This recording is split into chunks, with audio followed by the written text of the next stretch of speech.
ها نظم دی د مسافر ځنکدن. په خاموشۍ کې چا نارې ابۍ ابۍ وهلي، په پردي ښار کې مسافر لالي سلګۍ وهلي. په ځنکدن کې د خپل بچي نامه اخیسته، څه ساه نیولې ملګرو اجازه اخیسته، څه په نازړه نازړه خلکو ته قصې کولې.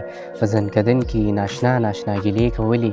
ما خو د نتلو څه نه څه یاربانه کړې ده، ای خو دې اختر کې مې یو چا سره واده کړې ده. څومره په کلکه یې زمانه د والو کړې ده، هغه وړې لور مې غوښتنه د بنګړو کړې ده. د چا ځواني قیامت کې ونه کې ګیلې لالیه، یوې تور سرې ته به ډېر شم بې وادې لالیه. د چا ځواني قیامت کې ونه کې ګیلې لالیه، یوې تور سرې ته به ډېر شم بې وادې لالیه.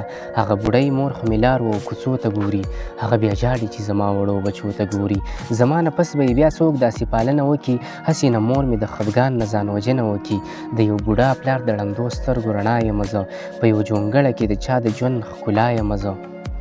چا چې زما په تمه سپین کړه تور ویښته لالیه، ښایي خپل بې وادې لالی به مات کړي او که نه لالیه.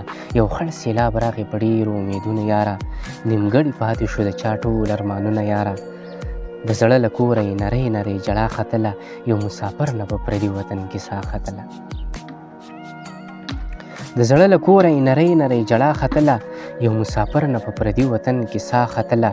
لکه یو چا له یار هر قسمه سزا ورکول، ډېره مشکله د پردي وطن کې ساه ورکول. د یا نه غلی شه دا نظم به یوه مور واوري، هسې نه دا د مسافرو ورونو خور واوري، هسې نه دا د مسافرو ورونو خور واوري.